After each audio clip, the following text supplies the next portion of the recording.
Can you believe it? We've made it to 200 episodes of the Contractor Success Forum. Whether you've been with us from the start or joined along the way, today's episode is a celebration and an opportunity to level up your construction accounting. And in honor of this milestone, we've created something special, something we know you'll value to help you set up for success as we continue this journey together. Before I go any farther, I just want to remind you to share and subscribe, and let's get into it. This is a Contractor Success Forum, and I'm Wade Carpenter with Carpenter Company CPAs. And with me, as always, Stephen Brown with McDaniel Whitley Bonding and Insurance. Stephen, 200 episodes. I appreciate the hours you've spent doing this with me. Any thoughts and reflections on walking into 201? I guess the most important thing do we have 200 good episodes out there or 200 crappy episodes? I don't know. We'll have to get feedback from our listeners on that. But I can tell you this, I sure enjoyed the ride. Yeah, I'm sure our earlier ones weren't probably as polished as they are now. Not that they're polished now, but I've enjoyed it too. And I think we both have embodied the thought that this is all about education. Right. And I think this is education that's not out there for everybody. And I've gotten some great comments over the years, even people, whether they can work with us or not. I hope that our listeners value this as much as we value them. Well, exactly. That's what we want. We don't advertise. Of course, we want to promote our own businesses, and we work with people all over the country. The most important thing is that we want our clients to not have the kind of problems that we see happen over and over again, to be proactive in knowing what those problems are. And the best contractors are out there. We see them doing it all the time. And what a better way than a surety bonding agent that works with hundreds of different contractors and a construction-oriented CPA that works with hundreds of different contractors. And as we talk about all the time, all the moving parts involved with getting a construction project bid to completion to recognizing the profit after paying your taxes. Wow, it seems like a long haul. But if you do it all the time, it gets easier, doesn't it? Yeah, and I think that's something I've learned over the years. We're actually coming up on 4 full years of doing this. We haven't missed a week in 4 years. One thing I've learned over the years that before, say, COVID, no contractor would get on a Zoom call. And a lot of them did not understand how they could use an accountant that is not right in their backyard. That we got some that are clear across the country. And from your standpoint, I know you work with contractors and can work with contractors all over the nation. And I don't think you talk about that enough because you give some valuable advice on this. And I think our listeners, they all appreciate it. And I think you should probably talk about the ability to deal with other people in different states if they're not right in your backyard. Right, Wade. The problems are universal. The territory may be different. The geographical implications of where you're building a project can mean everything, especially right now. Look how most of the country snowed in today. But nevertheless, I appreciate you saying that. This has really opened up a world to both of us that didn't exist to the degree it has now. And I'm very thankful for it. And I appreciate our listeners for putting up with it. A lot of times, Wade, we will be extremely geeky on a topic and with a guest. We'll go so far down the rabbit hole that I'm sure our listeners are literally driving their trucks off the road and trying to wreck their vehicles to keep from Laughing. Yeah, right. We mean well, and we do want your feedback. And we are the first to appreciate someone saying, okay, guys, you're way off track on this, and let's argue about it. Let's discuss it. We have always been open for that, wouldn't you say? Absolutely. And I think what our listeners need to know is that you have come up with a great idea for our 200th podcast anniversary present to our listeners. Well, let me give a little context Okay. because this sort of was born out of an episode we did way back just after the first season. It was like, it's at least 120 episodes old. And before we even got onto YouTube, some of the ones that were just on the podcast. But at the time, I mean, we got some good feedback that week, but sometimes these podcast episodes get buried. And it's one that I had done on the common setup mistakes of construction contractors. And there wasn't a lot of views. If you look at it, YouTube, there's probably not as many views on that one because it's older. But I found that I've actually had thousands of contractors going to my website because of this one episode. And I noticed that some of the things we talked about in there, the building a chart of accounts, the cost coding, job costing in general, some of the mistakes that people make that are key and sometimes hurting their business. So I Mhm. started thinking about that. And I don't know if you have any reflections on that particular episode or if you even remember it, Absolutely. because I think some of these things we both see all the time is that they don't have good records, don't have their act together when they come see you. They can't get a bond because you can't trust the numbers. But that wasn't really the Mhm. point. The point was I felt like our contractors got some value out of that. And I started thinking, and this has actually been a project that's probably 6 months old that I started down the road of, but just evaluating really where you are in your business, as well as me getting to know several contractors that called me from all over the country. A lot of these things that they have problems with, they're common to everybody. And so what we find was that I'm asking the same questions and I'm finding the same issues. So what I ended up doing was creating this quiz, and it's actually 85 questions long, but it's 17 different areas of your business that are scored, and it may sound intimidating, but my thought was like, okay, well, I'm going to use this to evaluate prospects and have them fill it out or use this as a teaching tool. But over the course of 6 months of developing this, it's, well, okay, I can automate this. There is some cost involved for me, but what I wanted to do was give this out to our listeners. And I'm not sure how long we'll keep it up there or how expensive this is going to get.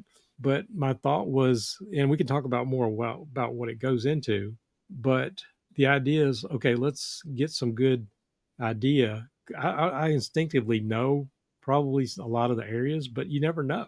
A smaller contractor may be having more problem with cash flow. Bigger contractor may not have certain things like change orders dialed in or whatever. Does that make any sense? Yeah.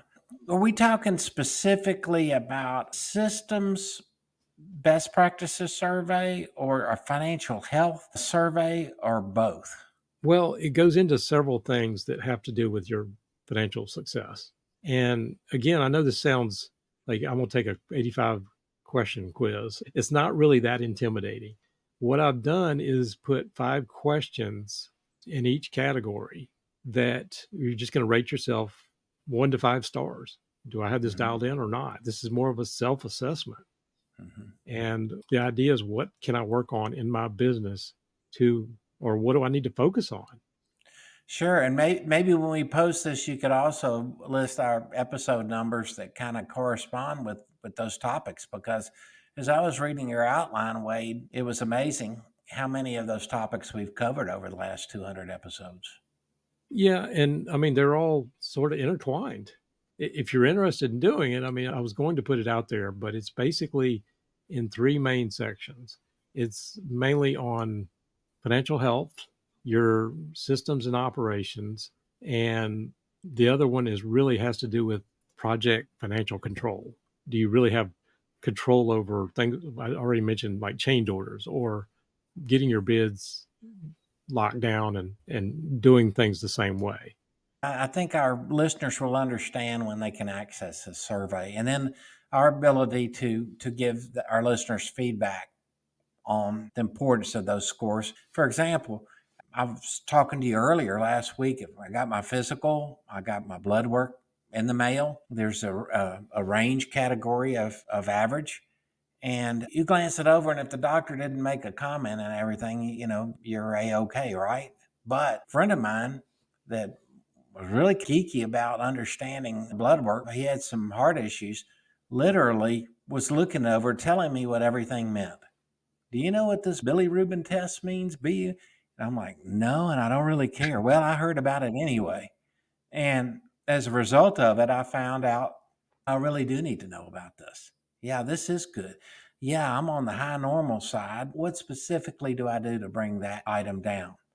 And I got some really good feedback and an action plan. Even though if I hadn't had talked to him about it, Wade, the doctor would have only reacted when it was outside of the range. Well, this is concerning me. We need to do something. And then what if it's too late? So I don't know if that even remotely ties into what your goal is for helping our listeners take this survey and project their financial health and to be able to discern, do I need some additional help in this certain area? Well, again, it's not specifically are you healthy or where are you falling down on. So just on the financial health side, there's broken down to things like cash, your credit cards, your accounts receivable systems, your accounts payable systems, how the cash flow comes in. And it's all in how you interrelate. There is a scoring by section. It's more like, what should I maybe focus on first? Because it's Okay. not just what are you doing well? And what I like your analogy there. That is really what the doctors out there just, oh, this is bad. I'm going to tell you about that. Otherwise, there's nothing to tell you. Maybe this will give you an idea. And this really, again, is self scoring. But are you doing okay in this area or do you need to improve? And Hmm. it's not just a quiz, but it's more of, okay, we're going to give you ideas of number one, what to focus on, but how to fix it and just general advice on how to fix it. See, I love that attitude because the way I'm seeing it is both of us being the financial end of the construction industry, we're used to all the time looking at financial ratios, key performance indicators, and just like a blood test, knowing whether that's in the average range or not. That just comes from experience, right? Hmm. And to just throw a financial ratio in front of a contractor without explaining what it means is worthless. But what I like is I think your approach toward this quiz is so much better because it's more of an holistic approach. It's literally looking at a general health picture, more like getting an overall physical from your doctor and not just having your blood test run, right? Right. And like I said, I will tell you, I mean, the quiz, With no prostate exams, by the way, this okay. is going to be painless, right? But But with that said, I mean, the idea is yes, this is confidential. But what my goal is to score these and send them back to the contractor. But I will need like an email address and contact information so that I can send this to you. The other part of this, again, it's not anything we're going to sell your data or anything like that. It's not going to be shared with anybody else. But what my thought was is I'm asking like, where are you at in the country? Which is sort of relevant because some places may be doing better in East Coast versus West Coast, let's just say. Sure. But also have like revenue level and just different buckets. We're not asking specifics, not trying to get too personal, but what I envision is if I get enough scores, is that I can take it and say everybody that is in, I don't know, the electrical trade under $1 million are saying accounts receivable is one of my main things or cash flow, whatever that thing is, whether it's profitability or I can't really rely on my job costing. I'm making stuff up here, but that's where I was trying to go with this. Wade, I think this is great. And I also believe it's going to help us as podcasters to dial in on specifically what most of our listeners are concerned about today. Otherwise, we're just going to preach to them what we're concerned about because we see it happening over and over again. So I love the idea. So the questionnaire survey format, I know we're kind of ready to go on that, but what do you think in the process will be? So when this goes out, we're going to post a link in the show notes, but just go to profitfirstconstruction.com and in the community, it's free. Just you jump in there, put the information in. And again, it's just this is who I am. This is a little bit about me, the trade I'm in. And then you're just clicking like 1 star, 4 stars, 3 stars, whatever it is, and hit submit. And it's again broken down Okay. into three different quiz Segments. segments, right? So it's not hard, and you don't have to take all of them, or you don't have to take any of them, obviously. But I was just thinking, I had put so much effort into this. I thought that originally I was just going to scrap it because there's not going to be enough. But I'd rather give it away and give somebody some value. And I'll probably never talk to even 1% of the people that are ever on this podcast. I think you and I always came into this like we want to educate contractors. We want to give them good information and we love to work with you, but we can't work with everybody, obviously. And how can we leave our mark on this? Like you said before, old guys that have been around the game for a little bit. And I hope people glean some kind of knowledge from what we're telling you.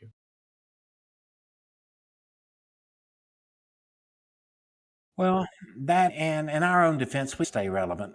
Things change. It's an exciting business that we're in, and it's a rewarding business that we're in. And Wade, I think it's great that you're offering this. And I can just tell you from having worked with you over the last 4 years and 200 our 200th episode, it's a great journey.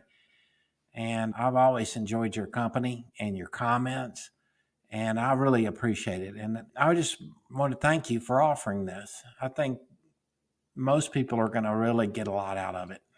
Well, I hope so. And just like my book that's coming out in May, I mean, this started from me training contractors, sort of reflecting on a lot of things this episode. But 2008, I know probably affected you like it did me. I don't think we've ever really had a really deep discussion on it, though I've talked about some of the things. But I had so many contractors go out of business then. And I realized that me preaching all these things about like having great books and great job cost and accounting, and they can do what they want, but realizing that they're going to have certain behaviors because of the way they spend cash. That was majorly eye opening to me. That's why Mhm. Profit First resonated with me so much. And originally, I thought about like everybody else. It's like, okay, that's just another gimmick. But over the last 6 years of helping contractors implement it, I have seen major turnarounds in some contractors. And again, this is my thought of a legacy for us. This is some of the things we've been talking about, and I want to get that out there in a way that people are not talking about. The way the original books were written, the derivative book on Profit First, does not teach it the way I'm teaching it. It's also taught as a story. And again, I know I'm 3 or 4 months from the publication date. It's amazing how long this has taken to do, but it's coming, it's in editing and all that stuff. And getting this published, I know somebody could probably get on ChatGPT and spit something out in a day and publish it, self-publish it, but that's not what I've done here. So I put a lot of my waking hours in the last 6 months into this thing. So I feel like I've said enough on that. But what are your thoughts? No, I love it, Wade. You're exactly right. Things have evolved over the last 4 years, haven't they?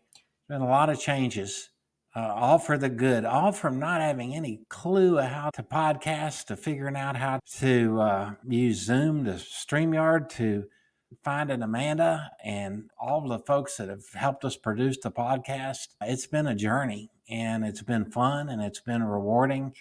And I love the fact that it helps keep us on our toes, because a lot of times, and at the different trade association meetings where I'm around contractors, you usually have to be pretty close friends with someone to be able to speak honestly about the problems you're having. What are you doing about this? What are you doing to fix this? You don't want your competitors to think that maybe you're not as good as they are in any area. And also, you're having problems in general that everybody has. You've developed a way around those problems. I guess what we're doing, Wade, is we're sharing that information with our listeners. We always have, because it's good information. Good information produces good results. If anything, it's food for thought. We've given a lot of information out over the years that you can chew on and you can throw it away or you can embrace it. But either way, I guess I can say you get what you pay for. We're not charging. I think the fact is that our whole intention to start this was for educational purposes, and financial purposes secondary, as was the case then. It'll always be the case now. And I think that's been a good podcast model. I don't know. Maybe we're wrong. Well, we've never taken money or sponsorships, and I know some have actually reached out to offer sponsorships and stuff like that, but we've never wanted to taint our opinions or push somebody's product because they're paying us. That's not fair to our listeners, and it's not what we do for a living. Right. Well, what you do for a living is financial consulting for contractors and getting their system fixed to make a profit. That's huge. And what I do for a living is hopefully get those contractors that are making a profit that I can get bonded and getting their surety bonds for them and help them manage their risk in their company through insurance and other methods. That's what we do. Yeah. Yeah. Okay. Well, if any of you have any thoughts on this, again, we appreciate it. I know Stephen probably would love to hear, reach out to him. He works with contractors all over the country too. And so don't hesitate to let us know what your thoughts or feedback on the episodes are, especially this particular one. We'd love to hear, if you've been following along and never reached out, put it in the comments. We'd love to hear it. And hopefully you'll be along for the ride for the next 200 or 2,000 episodes, however many we can survive.